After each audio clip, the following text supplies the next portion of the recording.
Hello, I'm Shilpa Kannan. I'm on the BBC News Facebook page, live from NASSCOM in Bangalore. This is a startup hub.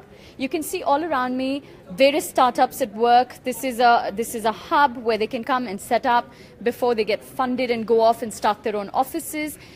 Lots of people here, as you can see. Few women, sadly. So this is what we're here to do, discuss why women are not more active in the startup space and technology space, what can be done to improve female participation in the labor force here. The ILO data shows that as Indian economy is growing, India's economy is rapidly growing, actually the participation of women in the workforce is coming down. So why is this? So specifically in the technology and startup space, joining me is Zainab Bawa. She's the founder of HasGeek, a tech events startup company. And you carry your daughter with you everywhere. You provide childcare at your events. So has that changed things? I think the one thing that's definitely changed is just the very act of taking my daughter everywhere, whether it's to the conferences or taking her to work meetings, etc. And I think that has that is something that I find women telling me has encouraged them to take their children everywhere. We do offer childcare at our conferences for both parents, whether it's men or women, because in today's world there are enough number of men who are also taking care of their children or who've decided to step back in their careers and take the stay-at-home parent role. Of course, the challenges are many with respect to accepting childcare at conferences. I think the fundamental one is that as a culture, particularly in India, we're just not used to taking our kids to spaces, and I think particularly to spaces where there are adults. So we don't take our kids to workspaces, we don't take them to events. And I remember very distinctly about taking my daughter to a music festival, to a very popular music festival in December. And every Indian parent came and asked me saying, how could you do such a brave act? And I look at their face and I'm like, I think my child is very flexible and adaptable, and I think all the credit needs to go to her. So I suppose So getting more children in adult spaces would make a difference. So for viewers who are just joining in, can I remind you, we are in NASSCOM with Startup Hub in Bangalore. Plenty of startups here. We're asking why there are not enough women and what can be done to increase more female participation in this particular industry, which is tech and startup. I'm Shilpa Kannan. Do ask us your questions and comments in the space below, and we will put it to our panel. As you can see, we're not a panel here. It's all women. So, Sangeeta, if I can ask you, you're a mentor here at the Startup Hub. You have over 50 startups working here. What is it like? Do you have enough men and women? Because I think your last study suggested that just 9% of startup founders in India are women. Yes. How does this compare with global figures? So 9% is good because we are able to reach to that position after 4 years of building a lot of women-focused programs. When we started this program 4 years back, we received close to 15,000 applications, out of which only 1% were women founder, and then we started a specialized program drive around the nation to inspire more women to apply their ideas with us, and then we've seen great spike in the application. When we started this warehouse, only 1 or 2 were there. One was Kabandi and one more person, but now we have 10 women entrepreneurs sitting here and around 80 women employees working with these startups. So very good number. This is a rise of... So it's a jump from where you started. Yeah, it's a jump. Saima is asking us, what is the name of this organization? Saima, this is NASSCOM. It's an industry body dealing with software, IT, technology space. And this particularly is their startup warehouse where startup founders can come and set up before they get funded and go on to become full-fledged companies. So various stages of startups that you can see here. As Sangeeta was just saying, not enough women yet, but they're working on it and they're getting more women than ever. Kabandi, you're one of the first women startups here, as Sangeeta said. You're one of the first women founders to be in this hub. Has it been difficult? Is it difficult to be a startup in India run by a woman? I can't really say that because I haven't faced any biases in terms of gender, but since I was the only founder there, so it's a boy gang altogether, right? So it's difficult to break in sometimes because having more women, you can share, they understand you, the perspectives are different, because you shouldn't be like the odd one out. So that was one problem I faced. Apart from that, as an early stage startup, fortunately, touchwood, I haven't faced any biases as of yet. So one of our viewers is asking, telling us that I think it's bad culture. Women, daughter-in-laws are considered house managers. Deepa, do you agree? That's a stereotype that we're breaking, right? Absolutely agree. I'm the bad person because I don't fit that stereotype. I fit an excellent stereotype as an office manager and a lousy house manager. So, But things are changing culturally as well. We have more men chipping in the housework, more dads wanting to be full-time parents, so giving women enough of space to go out there and start up and work in companies. absolutely. As in my case, there is a role reversal at home, and I see that happening more and more. And I think that's something that will really help women get out there and perform to their potential in the workplace. A viewer is asking us, where is this located? I can remind you, we are in NASSCOM Startups Hub. This is in Bangalore, all around me. I don't know if you can see, but lots of desks occupied, many startups out here. There are quite a few women. 9% of the founders of startups in India are women, but this is a number that we're trying to increase further. Shraddha Sharma is joining us from Your Story. You're a founder of your own startup. What's it been like? Do you think there are biases against women still when you go out there for funding? I think it's a very difficult question to answer, because at one level I would say no, because when you get funding, you're taking money from people who are interested in making more money. So they don't see you as a woman or a man, but they see whether I'll get my returns.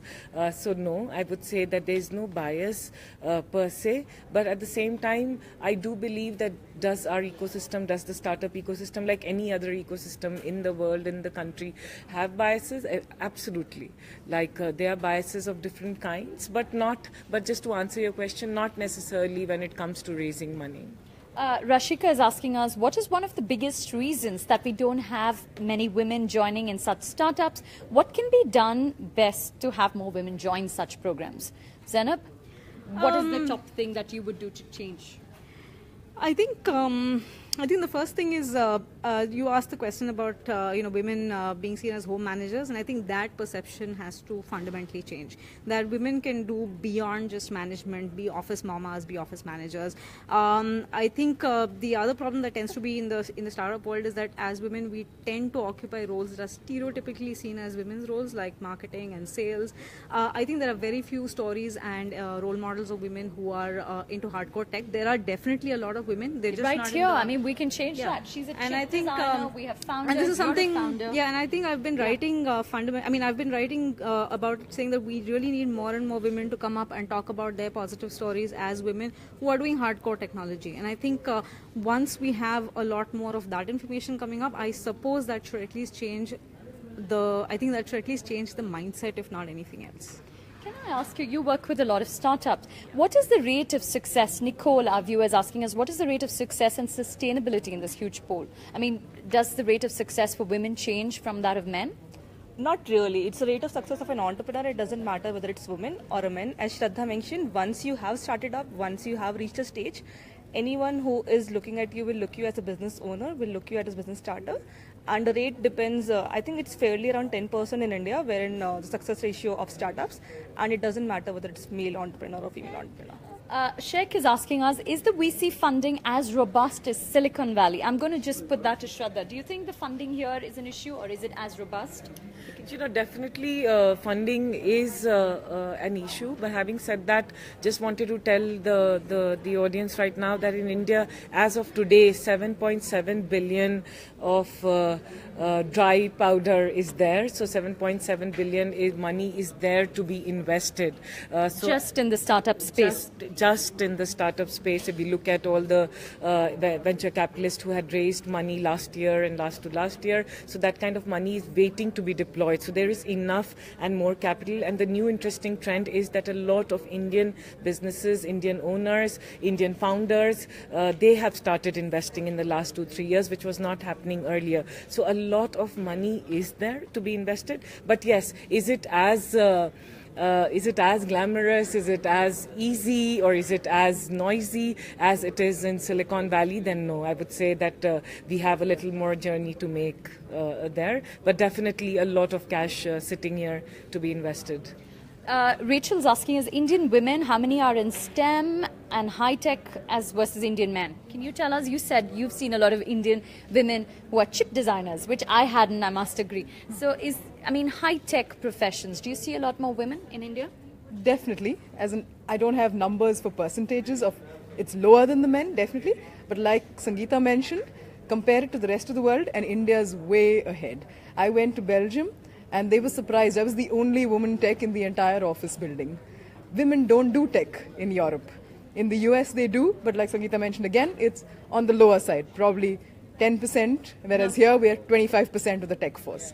So definitely, absolutely. Yeah. Sangeeta, can you share some numbers? I mean, what percentage of this tech force are women? When we see in the college level, we are seeing 50% girls, 50% guys graduating, and in the entry level jobs, we have 60% women working in corporates. Then when we go to middle management, that becomes 30%. And so that top is the gap we are management is working even on. lower. Yeah, it's very low, way lower. And what we are trying to build programs at NASSCOM is to retain that number at least to the middle management. What is the issues women are facing, and how we can retain more women there is our major concern. And we are working with many corporates, our partners, to figure out what we can do. And we have worked with government also to increase the maternity bill, Yeah, that's a huge step. I mean, just before that, can I remind our viewers, we are in NASSCOM, huge startup hub right here in the heart of Bangalore. As you can see, startups all around me working. A lot of men and a few women. So the discussion today we are having is how can we improve female participation in this particular sector? What can be done? And Sangeeta was just mentioning the new maternity bill in India. So the new maternity bill now increases your paid maternity leave to 26 weeks and includes adoption, surrogacy, all the options. It's quite a progressive bill in India.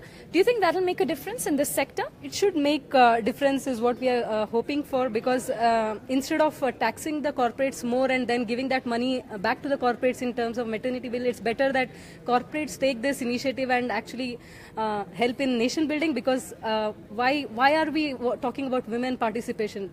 India is now the 5th largest in GDP, but then for us to reach 2nd largest, we need 50% of population, that is women, to come into workforce and contribute to the nation building, right?